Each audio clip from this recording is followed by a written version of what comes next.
Hello everyone, welcome to Inner Magic Library.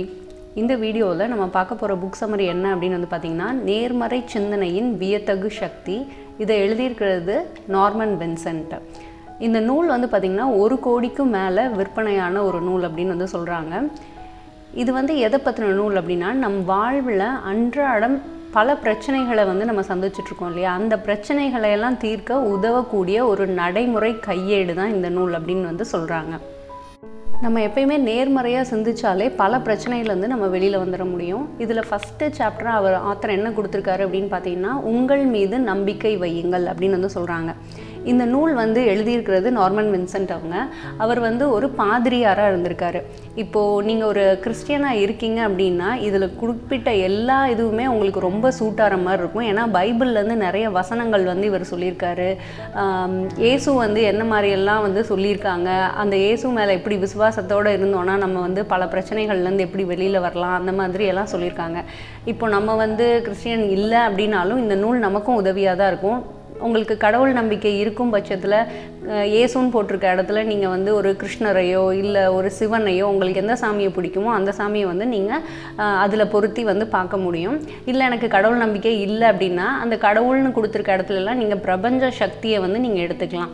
So அந்த மாதிரி வந்து கொடுத்துருக்காங்க. இதில் நிறைய பைபிள் வசனங்கள் அப்புறம் அந்த ஒரு கிறிஸ்டியானிட்டியை வந்து பேஸ் பண்ணி தான் இந்த நூல் வந்து அதிகப்படியாக வந்து எழுதியிருக்காங்க. அதனால கொஞ்சம் சிலருக்கு படிக்கும்போது சின்ன முரண்பாடு இருக்க மாதிரி இருக்கும். நமக்கு வந்து கருத்து தான் முக்கியம். அதனால நம்ம வந்து தொடர்ந்து படிக்கிறதுக்கு முயற்சி பண்ணலாம். நம்ம மனசை வந்து ஒரு ஆற்றல் உற்பத்தி செய்யக்கூடிய ஒரு தளமாக மாற்றணும் அப்படின்னா அதை வந்து மறுபயிற்றுவிப்பு செய்யணும் அப்படின்றாங்க. சில விஷயங்களை எல்லாம் ஒழுங்குபடுத்தணும். சில தேவையில்லாத விஷயங்கள், தேவையில்லாத எண்ணங்கள்லாம் நம்ம மனசில் இருந்ததுன்னா அதெல்லாம் தூக்கி போட்டுட்டு ஒரு நல்ல நேர்மறையான சிந்தனையை அதில் போட்டு நம்ம நிரப்பணும். அந்த மாதிரி நிரப்பும் போது அது ஆழ்மனதுக்கு போய் நமக்கு அபாரமான சக்தியை வந்து கொடுக்கும் அப்படிங்கிறத சொல்கிறாங்க. நமக்கு வந்து சில டைம் நம்ம தோத்துட்டோம், நம்மளால் இனிமேல் மேலே வரவே முடியாது, அவ்வளோதான் நம்ம லைஃப் அப்படின்னு வந்து நம்ம நினைப்போம் இல்லையா. அப்போல்லாம் ஒரு பேப்பர் எடுத்துக்கோங்க. பேப்பர் எடுத்துகிட்டு உங்களுக்கு சாதகமாக இருக்கக்கூடிய விஷயங்களை வந்து பட்டியலிடுங்க அப்படின்னு வந்து சொல்கிறாங்க. அந்த மாதிரி நம்ம பட்டியலிடும் போது நமக்கு என்னென்ன விஷயங்கள் சாதகம் அப்படிங்கிறது தெரியும். இப்போ நம்ம ஏன் உடஞ்சி போயிருப்போம், நம்ம ஏன் வந்து ரொம்ப மனதளவில் வீக்காக இருக்கோம் அப்படின்னா நமக்கு நடக்காத விஷயங்களையும் நமக்கு எதிராக இருக்க விஷயங்களையுமே நம்ம தொடர்ந்து சிந்திச்சுக்கிட்டே இருக்கிறதுனால அதெல்லாம் ரொம்ப விஸ்வரூபம் எடுத்த மாதிரி இருக்கும். நமக்கு சாதகமான விஷயங்கள் ஒன்று ரெண்டு நம்ம கூட தான் இருக்கும். ஆனால் அதை பற்றி நம்ம கண்டுக்கிறதே இல்லை. அதனால தான் இந்த ஏற்றத்தாழ்வு வந்து மனதில் ஏற்படுது.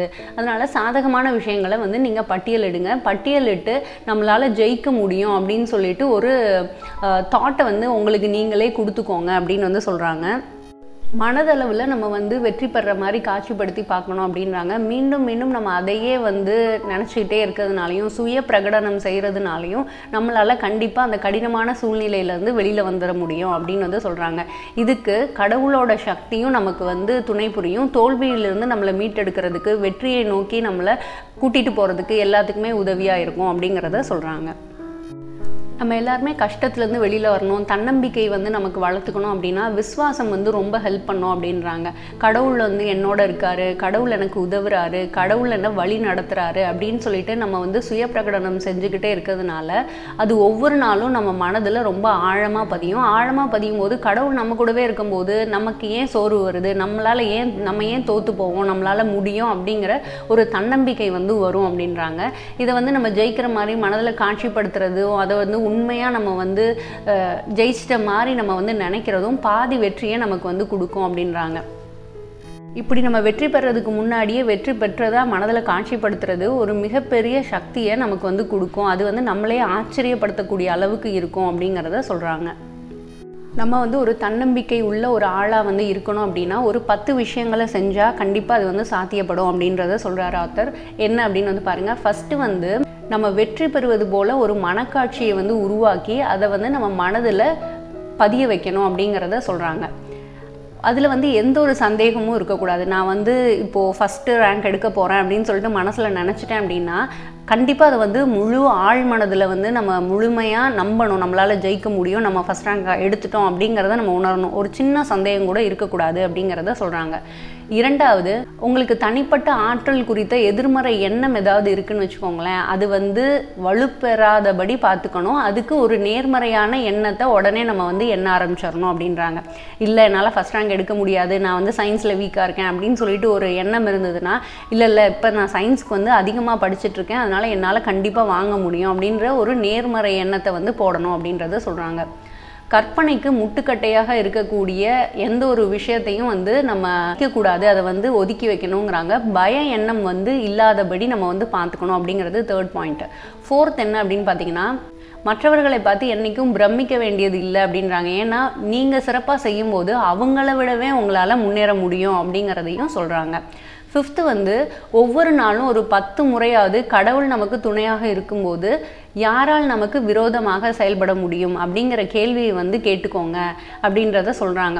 கடவுள் நமக்கு துணையாக இருக்கும்போது எந்த ஒரு தடைகளுமே வந்து நமக்கு இருக்காது, நம்ம அதை தாண்டி போகக்கூடிய சக்தியும் கடவுள் கொடுப்பாரு அப்படின்னு சொல்லிட்டு நம்மளை வந்து நினைக்க சொல்கிறாங்க. 6வது பாயிண்ட் என்னன்னு பார்த்தீங்கன்னா, எப்பயுமே வந்து நம்ம ஏன் இதை செஞ்சிட்ருக்கோம், இந்த செயல் வந்து எதுக்காக நம்ம செய்கிறோம் அப்படிங்கிறத வந்து கண்டிப்பாக யோசித்து செய்யணும். அதுக்கு தகுந்த ஆலோசனையாளர்கள்கிட்ட நம்ம வந்து போயிட்டு சில ஆலோசனைகள் வந்து தேவைப்படும் போது அவங்கக்கிட்ட வாங்கிக்கணும் அப்படிங்கிறத சொல்கிறாங்க. சுய பிரகடனத்தை வந்து ஒவ்வொரு நாளும் ஒரு 10 முறையாவது பயிற்சி செய்யணும் அப்படின்றாங்க. எனக்கு வலிமையூட்டும் இயேசுபிரானின் மூலமாக என்னால் எல்லாவற்றையும் செய்ய முடியும் அப்படிங்கிற இந்த வார்த்தை வந்து மீண்டும் மீண்டும் கூறிகிட்டே இருக்கணும் அப்படின்றாங்க. இது வந்து நமக்கு தாழ்வு மனப்பான்மையோ நம்மளால் முடியாது அப்படிங்கிற ஒரு எண்ணம் இதெல்லாம் வந்து ஏற்படாத மாதிரி பார்த்துக்கும் அப்படிங்கிறத சொல்கிறாங்க. இங்கே இயேசுபிரான் கொடுத்துருக்காங்க. நம்ம இந்த இடத்துல உங்களுக்கு பிடிச்ச கடவுளையோ இல்லை பிரபஞ்ச சக்தியையோ நீங்கள் வந்து எடுத்துக்கலாம். 8th பாயிண்ட்டு, நம்மளோட சொந்த திறன் குறித்து ஒரு உண்மையான மதிப்பீட்டை உருவாக்கணும் அப்படின்றாங்க. நம்ம வந்து ஓவராக கான்ஃபிடென்ட் வைக்கவும் கூடாது, அதுக்காக லோவாக கான்ஃபிடென்ட்டும் இருக்கக்கூடாது. நம்ம கரெக்டாக நம்ம வந்து நம்மளோட மதிப்பீடு என்னங்கிறத உணர்ந்து அது நம்ம தேவைப்படும்ன்ற பட்சத்துக்கு நம்ம அதிகரிக்கிறதுக்கு நம்ம முயற்சி செய்யணும். எந்த ஒரு வேலையுமே கடவுள் கையில் வந்து ஒப்படைச்சிடணும் அப்படின்றாங்க. இதோட நான் வந்து வேலை செய்கிறேன், இதுக்கான கூலியையும் இதுக்கான ஆதாயத்தையும் உன் பொறுப்பில் கொடுத்துட்டேன், அதை வந்து பார்த்துக்க வேண்டியது உன் விஷயம்னு சொல்லிட்டு நம்ம கடமையை வந்து நம்ம விடாமல் வந்து செய்யணும் அப்படிங்கிறத சொல்கிறாங்க. எல்லாருக்குமே வந்து ஒரு அமைதியான மனம் வந்து வேணும் அப்படின்னு சொல்லிட்டு ஆசைப்படுவோம். இப்போ இருக்க ஒரு அவசர யுகத்தில் நம்மளால் அந்த மாதிரி வந்து இருக்க முடியல. அதுக்கு என்ன வந்து ஒரு சிறந்த வழியாக ஆத்தர் கொடுக்குறாரு அப்படின்னா, ஒவ்வொருவரும் அவங்களோட மனசை வந்து காலி பண்ணணும் அப்படின்றாங்க. ஒரு நாளோட முடிவில் இரவு தூங்க போகிறதுக்கு முன்னாடி மனசில் இருக்க எல்லா விஷயத்தையுமே கீழே கொட்டிட்டு அதை வந்து காலி பண்ணணும். எப்படி ஒரு டிஃபன் பாக்ஸை காலி பண்ணுவோம் இல்லையா, அந்த மாதிரி காலி பண்ணணும் அப்படின்றாங்க. முடிஞ்சதுன்னா ஒரு நாளைக்கு 2 முறை கூட இந்த பயிற்சியை வந்து பண்ணலாம் அப்படின்றாங்க. இந்த பயிற்சியை பண்ணுறதுனால ஒரு தாழ்வு மனப்பான்மையோ பயமோ இல்லை கவலை இந்த மாதிரி உணர்வுகள்லாம் இருக்குது அப்படின்னா அதெல்லாம் நம்ம வந்து காலி பண்ணுறதுக்கு உதவி பண்ணோம். இப்போ எந்த ஒரு விஷயமுமே வந்து காலி பண்ணிட்டோம் அப்படின்னா அதில் வந்து இன்னொன்று நிரப்பணும், இல்லைன்னா திரும்பியும் அதே பழைய நினைவுகள்லாம் உள்ளே வர்றதுக்கு வாய்ப்பு இருக்குது. அப்போ என்ன சொல்கிறாங்கன்னா, காலி பண்ண உடனேயே நேர்மறை எண்ணங்களை வந்து உள்ளே வச்சுக்கோங்க அப்படின்றாங்க.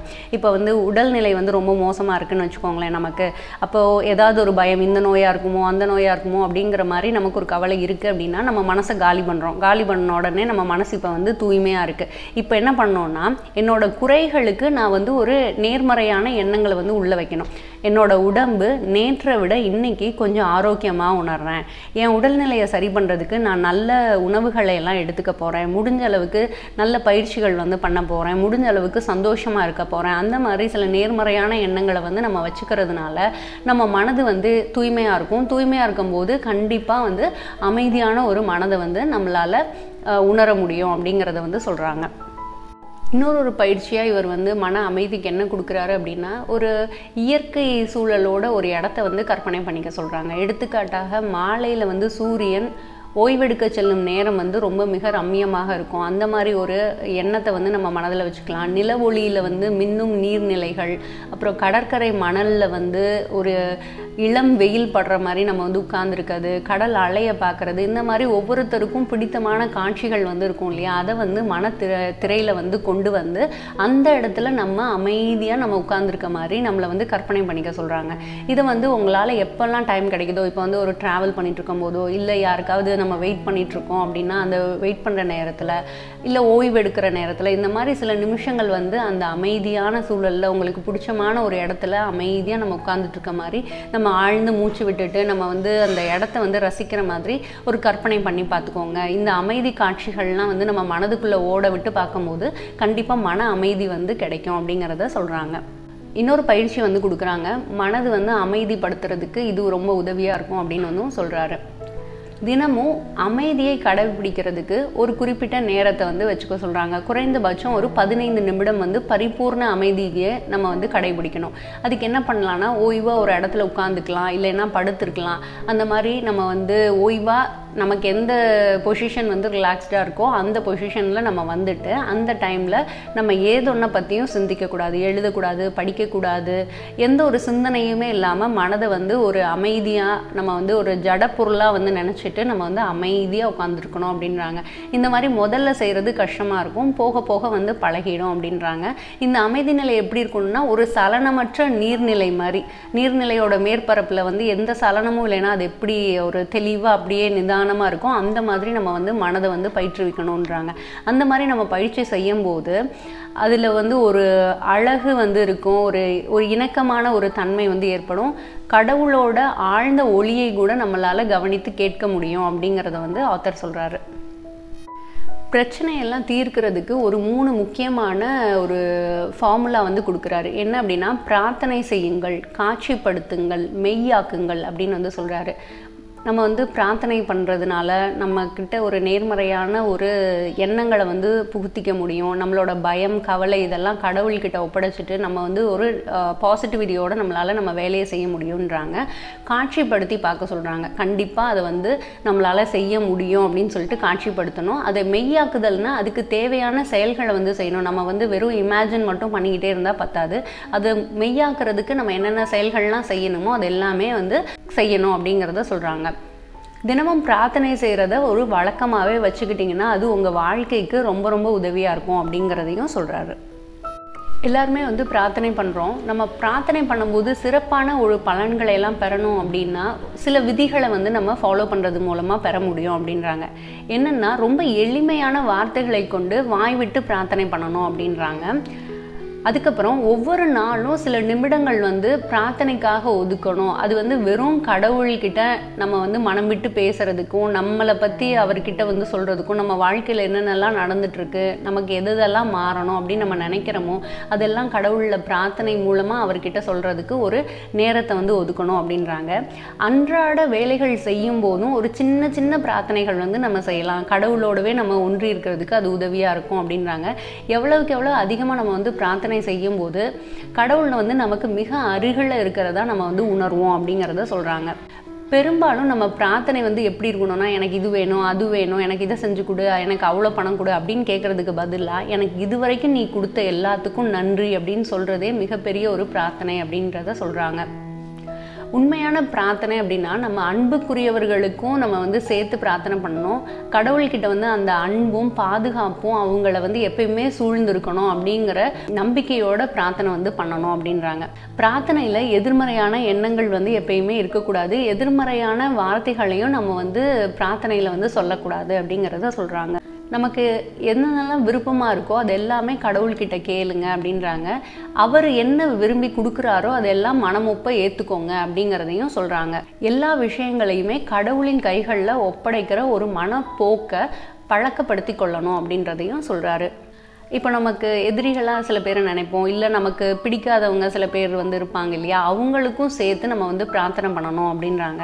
எவ்வளவுக்கு எவ்வளோ மற்றவங்களுக்காக நம்ம வந்து பிரார்த்தனை பண்ணுறோமோ அந்தளவுக்கு நம்மளோட பிரார்த்தனையும் கடவுளால் கேட்கப்படும் அப்படின்றத சொல்கிறாங்க. இது வந்து பிரார்த்தனை அப்படின்னா கடவுள் நம்பிக்கை உள்ளவங்களுக்கு அப்படி இப்படின்னு நம்ம நினைக்க வேணாம். இது எல்லாமே வந்து ஒரு பாசிட்டிவிட்டி தான். நமக்கு கடவுள் நம்பிக்கையே இல்லைன்னா கூட நம்ம ஒரு குறிப்பிட்ட நேரத்தை அந்த மௌனமுக்கு நம்ம வந்து செலவு பண்ணுறோம் இல்லையா, அந்த மௌனத்தில் இந்த பிரபஞ்சத்துக்கிட்ட நம்ம இந்த பிரார்த்தனை அப்படிங்கிற ஒரு இதில் வர்றது எல்லாத்தையுமே நம்ம பிரபஞ்சத்திட்ட கூட கேட்கலாம். ஸோ இந்த ஒரு விதிகள் வந்து பயன்படுத்துறதுனால ஒரு சிறந்த சிறந்த பலன்களை வந்து பெற முடியும் அப்படிங்கிறத ஆத்தர் சொல்றாரு. எல்லாருக்குமே ரொம்ப மகிழ்ச்சியா வாழணும் அப்படிங்கிற ஆசை வந்து இருக்கும். நம்ம மகிழ்ச்சியா வாழணும் அப்படின்னா 2 எதிரிகள் நமக்கு வந்து இருக்காங்க. ஒன்று வந்து பகைமை உணர்வு, இன்னொன்று கவலை. இது ரெண்டும் நம்ம மனதுக்குள்ள வந்துடாம நம்ம வந்து பார்த்துக்கணும். எளிமையான ஒரு வாழ்க்கையை வந்து வாழணும் அப்படின்றாங்க. குறைவான எதிர்பார்ப்புகளை நம்ம வந்து வச்சிருக்கணும், அதிகமாக கொடுக்கணும். நம்மக்கிட்ட என்ன இருக்கோ அதை வந்து இல்லாதவர்களுக்கு அதிகமாக கொடுக்கணும் அப்படின்றாங்க. நம்ம வாழ்க்கையை வந்து அன்பால் நிரப்பணும் அப்படிங்கிறதையும் சொல்கிறாங்க. எப்பயுமே தன்னை பற்றியே யோசிச்சுட்டு இருக்கிறதுக்கு பதிலாக மற்றவர்களை பற்றி யோசிக்கணும் அப்படின்றாங்க. எடுத்தோடனே இது வந்து வராது. இப்போ நம்ம ஒரு குடும்பம் அப்படின்னு இருக்கும்போது ஒரு லைஃப் பார்ட்னரை பற்றி, நம்ம குழந்தைங்களை பற்றி, அப்பா அம்மாவை பற்றி, ஃபாதர் இன்லா மதர் இன்லாவை பற்றி, அவங்க எல்லாரையுமே பற்றி நம்ம யோசிச்சு அவங்களுக்கு என்னென்னலாம் வேணுமோ அதெல்லாம் செஞ்சு கொடுக்கணும். அந்த மாதிரி கொஞ்சம் கொஞ்சமாக குடும்பத்திலேருந்து சமூகம் அப்படின்னு சொல்லிட்டு நம்மளோட சேவை வந்து இருக்கணும் அப்படிங்கிறத சொல்கிறாங்க. எது நமக்கு நடக்கணும் அப்படின்னு சொல்லிட்டு விருப்பப்படுவோம் இல்லையா, அதை மற்றவங்களுக்கு நம்ம வந்து செய்யணும் அப்படின்றாங்க. இதை வந்து நம்ம ஒரு வாரம் பயிற்சி செஞ்சு பார்த்தோம்னா கண்டிப்பாக நமக்கு ஒரு மகிழ்ச்சியான வாழ்க்கைக்கு போகிறதுக்கான ஒரு வழி வந்து உறுதியாக தென்படும். உடனே இதை வந்து தொடர்ந்து செய்கிறதுக்கான ஒரு ஊக்கம் வந்து நமக்கு ஏற்படும் அப்படிங்கிறத சொல்கிறாங்க. இன்னொன்று இவர் வந்து என்ன சொல்கிறாருன்னா, வலிமை வந்து வேணும், மனதுக்கு வந்து வலிமை இருக்கணும், அப்போ தான் எல்லாத்தையும் சாதிக்க முடியும் அப்படின்னு சொல்லிட்டு நம்ம நினைப்போம் இல்லையா. இந்த வலிமையை கொடுக்கறதுக்கு ஒரு விஷயத்த வந்து சொல்கிறாரு. கடவுளின் மூலமாக அனைத்தையும் என்னால் செய்ய முடியும் அப்படிங்கிற வந்து நம்ம சொல்லும்போது நமக்கு வந்து ஒரு வலிமையான மனநிலை வந்து நம்மளால் பெற முடியும் அப்படின்றத சொல்கிறாங்க. இது வந்து ஃபஸ்ட்டு எடுத்தோடனே ஆழ்மனது என்ன பண்ணணும்னா, ஆமாம் நம்ம இந்த மாதிரி நினைக்கிறதுனால அது நடந்துருமா அப்படின்னு சொல்லிட்டு நினைக்குமா. ஆனாலும் இன்னொரு சுய பிரகடனமாக நான் அதை நம்புகிறேன் அப்படின்னும் சேர்த்து சொல்கிறாரு. இந்த மாதிரி நம்ம 5 முறை சொல்லும்போது ஒரு அபாரமான ஆற்றல் வந்து நம்ம மனதுக்கு ஏற்பட்டதாக உணர முடியும் அப்படிங்கிறத சொல்கிறாங்க. ஏன்னா ஆழ்மனம் ஏன் அப்படி நினைக்குதுன்னா, நம்ம வந்து இந்த பிரச்சனை மூலமாக நம்ம வந்து முடங்கி போயிருப்போம். எனக்கு இது நடக்கலை, அது நடக்கலை, இது வந்து நான் நினச்ச மாதிரியே பண்ண முடியலை, இதனால தான் எனக்கு இப்படி நடந்தது அப்படின்னு நிறைய நெகட்டிவான தாட்ஸ் எல்லாம் நம்ம மனசில் இருந்திருக்கும். மனதுலேருந்து கொஞ்சம் கொஞ்சமாக ஆழ்மனதுக்கும் போயிருக்கும். இப்போ திடீர்னு வந்து கடவுளின் மூலமாக என்னால் எல்லாவற்றையும் செய்ய முடியும் அப்படின்னு சொல்லிட்டு சொல்லக்கூடிய இந்த சின்ன வாக்கியம் வந்து எப்படி என்ன மாற்றும் அப்படின்னு சொல்லிட்டு ஒரு அவநம்பிக்கை வந்து ஏற்படுறதுக்கு வாய்ப்பு இருக்குது. ஆனாலும் இதை நம்பிக்கையோட மீண்டும் மீண்டும் தொடர்ந்து நம்ம வந்து சொல்லிக்கிட்டே இருக்கும்போது அது மனதுக்கு ஒரு வலிமையை கொடுத்து ஆழ்மனதில் வந்து ஒரு மாற்றத்தை ஏற்படுத்தும். ஆழ்மனதில் மாற்றம் ஏற்படும் போது கண்டிப்பாக வெளிமனமும் அதை வந்து செயல்படுத்துறதுக்கான எல்லா விதத்துலையும் நமக்கு சில யோசனைகள் கொடுக்கும். சில பேரை பார்க்கணுங்கிற ஒரு எண்ணம் ஏற்படும். அவங்க மூலமாக இதுக்கு வந்து ஒரு சொல்யூஷன் கிடைக்கும் அப்படிங்கிறத நம்ம ஓய்வாக இருக்கும்போது நம்ம மனது வந்து நமக்கு சொல்லும். இந்த மாதிரி வியத்தகு விளைவுகள் வந்து நிகழறதுக்கு ஒரு உறுதுணையாக இருக்கும் அப்படிங்கிறத சொல்கிறாங்க. ஆத்தர் என்ன பண்ணியிருக்காருன்னா, 100 வயது வரை வாழ்ந்த மக்கள்கிட்ட ஒரு ஆய்வு வந்து மேற்கொண்டிருக்காரு. அந்த எவ்வளோ மெம்பர்ஸ் அப்படின்னு பார்த்தீங்கன்னா ஒரு 450 பேர். அவங்க எல்லாருமே 100 வயது வரையும் வாழ்ந்திருக்காங்க. 450 பேரும் வந்து பார்த்தீங்கன்னா நீண்ட காலம் வாழ்ந்திருக்காங்க, ரொம்ப திருப்தியாக வாழ்ந்திருக்காங்க. இதற்கான சில விஷயங்கள்லாம் வச்சுருப்பாங்க இல்லையா, அது என்ன விஷயம், நீங்கள் எந்த விஷயத்தை கடைபிடித்தீங்க அப்படின்னு சொல்லிட்டு ஆத்தர் கேட்டிருக்காங்க. அவங்க சொன்ன விஷயங்களை எல்லாம் ஒரு 7 பாயிண்ட் வந்து கொடுத்துருக்காரு. என்ன அப்படின்னா, எப்பயுமே அவங்க சுறுசுறுப்பாக இருந்திருக்காங்க, எல்லாவற்றிலுமே நிதானத்தை பயன்படுத்தியிருக்காங்க. சுறுசுறுப்பு நிதானம் அப்படிங்கும்போது சின்னதாக ஒரு குழப்பம் வரும். சுறுசுறுப்பு அப்படின்னா நம்ம வந்து சோர்வு இல்லாமல் நம்ம வேலையை தொடர்ந்து செய்கிறது, பதட்டப்படாமல். நிதானம்ங்கிறது சோம்பலாக இல்லாமல் நிதானமாக ஒரே ஸ்பீடில் நம்ம செய்ய வேண்டிய வேலைகள்லாம் செய்கிறது. அதனால் இது ரெண்டுமே ரொம்ப இம்பார்ட்டண்டான பாயிண்ட்டு. அவர்கள் அளவான எளிமையான உணவை வந்து சாப்பிட்ருக்காங்க. 4 குதூகலமாக வாழ்க்கையை வந்து அனுபவிச்சிருக்காங்க. எப்பயுமே வந்து ஒரு ஹாப்பியான ஒரு மனநிலையிலே அவங்க வந்து வாழ்க்கை எடுத்து போயிருக்காங்க. அவங்களுக்கும் பிரச்சனை வந்து இருந்திருக்கும். ஆனாலும் அந்த பிரச்சனைக்கான சொல்யூஷன் என்ன அப்படிங்கிறத பார்த்துட்டு அதை வந்து சரி பண்ணுறதோ இல்லை இது தானாக சரியாக போயிடும் அப்படிங்கிற ஒரு தெளிவான மனப்பான்மையை வச்சுக்கிட்டு அவங்களோட வாழ்க்கையை ரொம்ப இனிமையாக கொண்டு போயிருக்காங்க.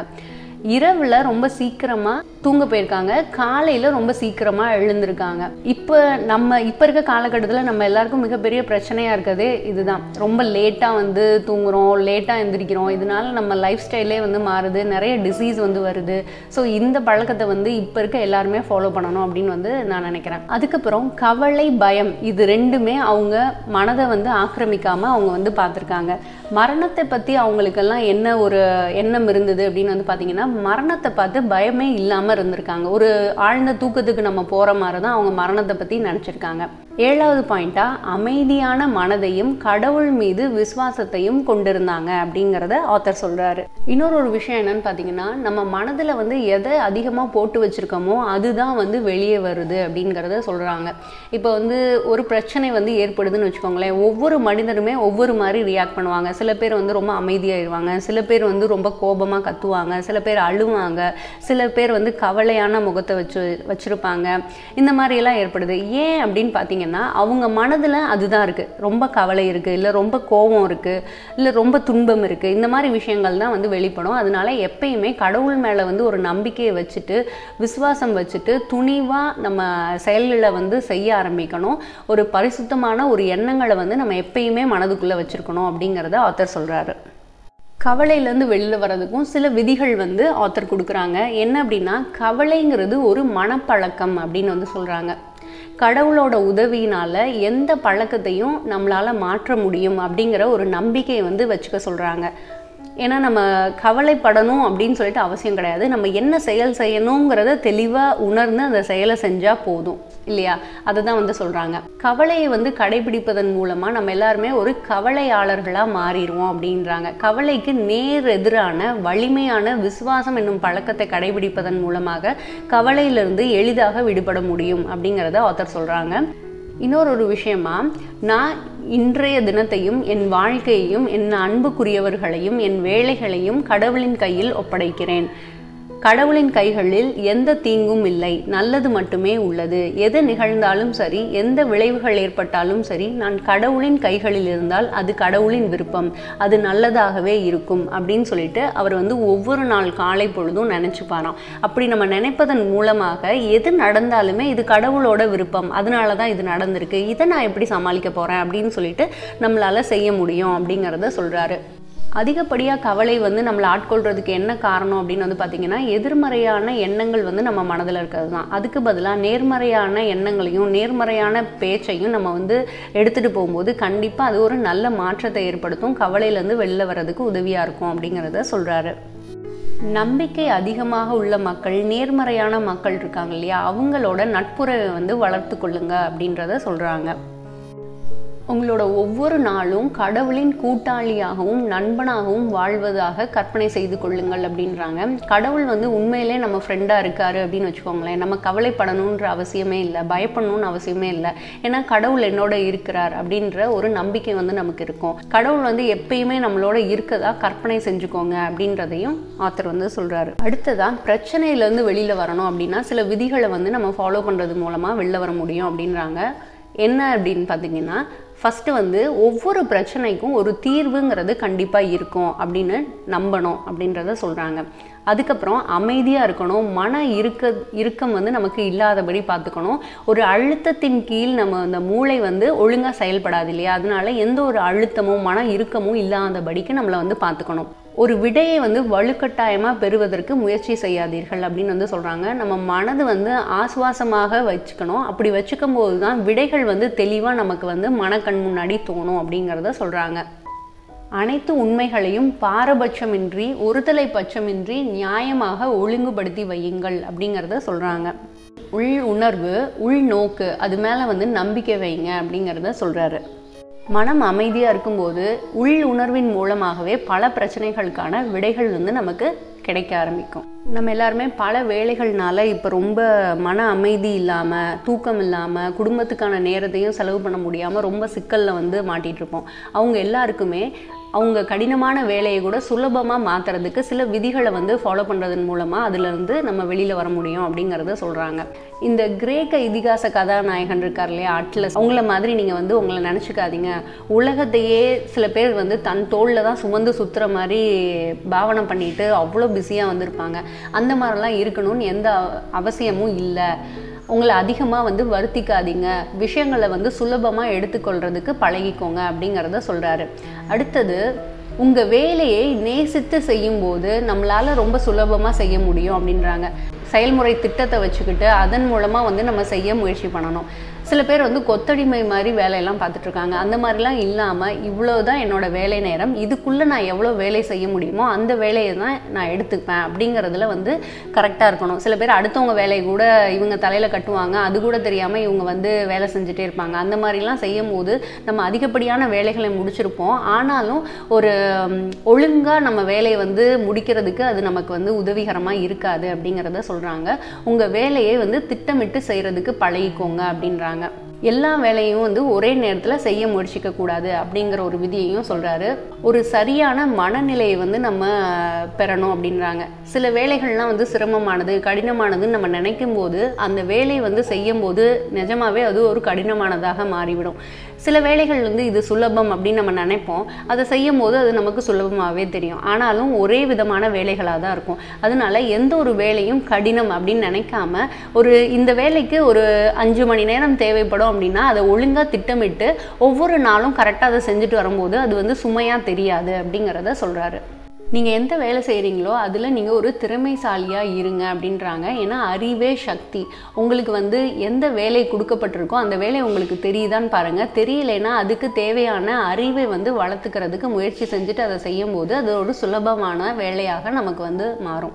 எப்பயுமே நிதானமாக இருக்கிறதுக்கு பழகிக்கணும். நம்ம வந்து ரொம்ப அழுத்தத்தில் மன இறுக்கத்தோடு நம்ம எந்த ஒரு வேலையை செய்யும் போதும் அது வந்து சுலபமான வேலையாக இருந்தால் கூட நமக்கு கடினமாக தோன்றும். அதனால எப்பயுமே நிதானமான மனப்போக்கை வந்து நம்ம வச்சுருக்கணும். நிதானத்தோட ஒவ்வொரு வேலையும் வந்து செய்யறதுக்கு பழகணும் அப்படிங்கிறத சொல்கிறாரு.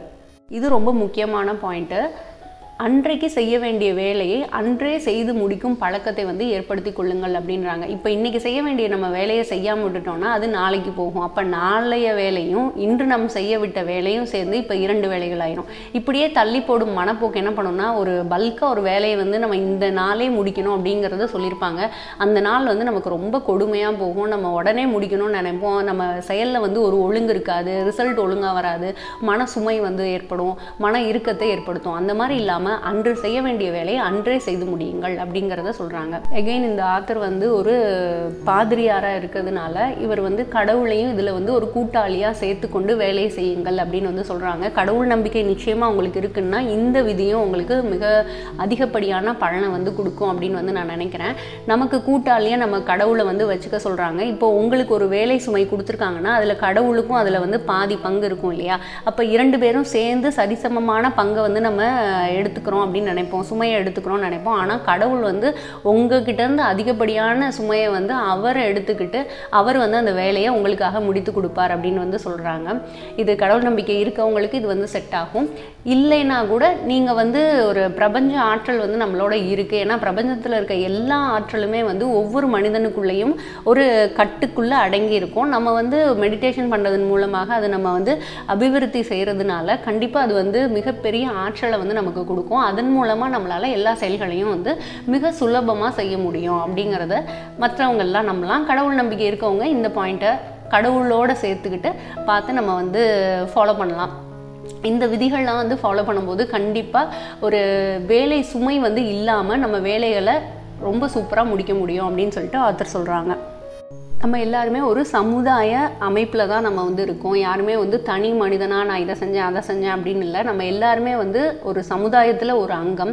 ஸோ நம்ம எல்லாருக்குமே நம்மளை சுற்றி இருக்கவங்க எல்லாரும் நம்ம மேலே அன்புடனும் பிரியமுடனும் நடந்துக்கணும் அப்படின்னு சொல்லிட்டு ஆசை இருக்கும். ஆனால் சில பேருக்கு மக்களை வந்து வசீகரிக்கிற ஒரு தன்மை இருக்கும், சில பேருக்கு அது வந்து இருக்காது. சில பேருக்கு நட்பு வட்டம் அதிகமாக இருக்கும், சில பேருக்கு இருக்காது. அந்த ஏற்றத்தாழ்வுகள் இருக்கக்கூடாது. எனக்கும் அதிகப்படியான நட்பு வட்டம் வேணும், என்னை சுற்றியும் ஒரு 4 பேர் இருக்கணும் அப்படின்னு சொல்லிட்டு ஆசைப்படுவோம்.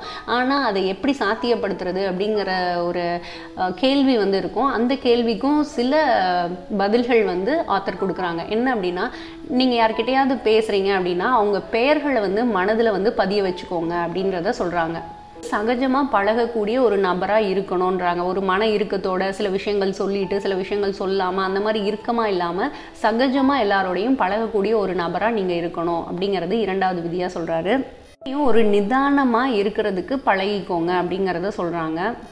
அப்புறம் ஈகோவே இல்லாத ஒரு மனிதராக நம்ம வந்து இருக்கணும். எல்லாம் எனக்கு தான் தெரியும், எனக்கு என்ன கேட்டு தான் எல்லாரும் செய்யணும் அப்படிங்கிற மாதிரிலாம் இல்லாமல் அந்த மனப்போக்கையெல்லாம் விடுத்துட்டு இயல்பாகவும் அடக்கத்தோடையும் நம்ம நடந்துக்கும் போது நம்மளை சுற்றி இருக்கவங்க எல்லாரும் நம்ம மேலே ஒரு அன்பும் மரியாதையும் வைக்கிறதுக்கு இது ரொம்ப உதவியாக இருக்கும் அப்படின்றாங்க. பிறருக்கு சுவாரஸ்யம் ஊட்டும் விதத்தில் இருக்கும் பண்பை வந்து உருவாக்குங்கள் அப்படின்றாங்க. சில தீமையான விஷயங்கள்லாம் இருக்கும் இல்லையா, அதாவது உடனே கோவப்படுறது, இல்லை ஏதாவது ஒரு விஷயத்துக்கு கவலைப்படுறது, இல்லை பய உணர்வு, இந்த மாதிரி நெகட்டிவான விஷயங்கள் உங்ககிட்ட இருந்ததுன்னா அதெல்லாம் முதல்ல வெளியேற்றுங்க. வெளியேற்றிட்டு ரொம்ப இயல்பாக இருக்கிறதுக்கு பழகிக்கோங்க அப்படிங்கிறத சொல்கிறாங்க. அதுக்கப்புறம் என்ன சொல்கிறாருன்னா, ஒரு மனிதனின் வாழ்க்கை அவனது எண்ணங்களால் உருவாக்கப்படுகிறது அப்படிங்கிறத சொல்கிறாங்க. அதனால எப்பயுமே நேர்மறையான எண்ணங்கள் வந்து நமக்கு இருக்க மாதிரி நம்மளை வந்து பார்த்துக்கணும். உங்களை எப்படிப்பட்டவராக நீங்கள் வழக்கமாக கற்பனை செய்கிறீர்களோ துல்லியமாக நீங்கள் அதுவாகவே ஆகும் ஒரு ஆழ்ந்த போக்கு மனித இயல்பில் உள்ளது அப்படிங்கிறதையும் சொல்கிறாங்க. அதனால கண்டிப்பாக நம்மளை வந்து ஒரு நேர்மறை ஆளராக தான் நம்ம வந்து கற்பனை செய்யணும். நம்ம மனசில் எப்பயுமே நேர்மறை எண்ணங்கள் வந்து நிறைந்திருக்க தான் பார்த்துக்கணும் அப்படிங்கிறத சொல்கிறாங்க. மன அமைதி, மன மகிழ்ச்சி, இது ரெண்டுமே ரொம்ப இம்பார்ட்டன்ட். ஸோ நம்ம செய்யக்கூடிய வேலைகளை நிதானமாக வந்து செய்ய பழகணும், சுறுசுறுப்பாக இருக்கிறதுக்கும் பழகணும். ஸோ மனதை எப்பயுமே அந்த காலிப்படுத்துகிற அந்த ஒரு செயல்முறையை வந்து டெய்லியுமே வந்து நம்ம ஃபாலோ பண்ணிகிட்டே வர்றதுனால கண்டிப்பாக நமக்கு எதிர்மறையான எண்ணங்கள் நம்ம மனதில் நிரம்பி இருந்தால் கூட நாளடைவில் அது நேர்மறையாக நம்மளால் மாற்றிக்கொள்றதுக்கு ரொம்ப ஏதுவாக வந்து இருக்கும். கண்டிப்பாக இந்த புத்தகத்தில் சொல்லியிருக்க எல்லா விஷயங்களையும் ஃபாலோ பண்ணி பார்க்கலாம். ஃபாலோ பண்ணி பார்க்கும்போது அது நமக்கு ஒரு சிறந்த பலனை வந்து கண்டிப்பாக கொடுக்கும் அப்படிங்கிறத நான் நம்புகிறேன். உங்களுக்கு இந்த நூல் ரொம்ப பிடிச்சிருக்கு அப்படின்னா கண்டிப்பாக உங்கள் ஃப்ரெண்ட்ஸ் அண்ட் ஃபேமிலியோட ஷேர் பண்ணிக்கோங்க. நான் வேற ஒரு நல்ல வீடியோவில் உங்களை மறுபடியும் சந்திக்கிறேன். Thank you, bye bye.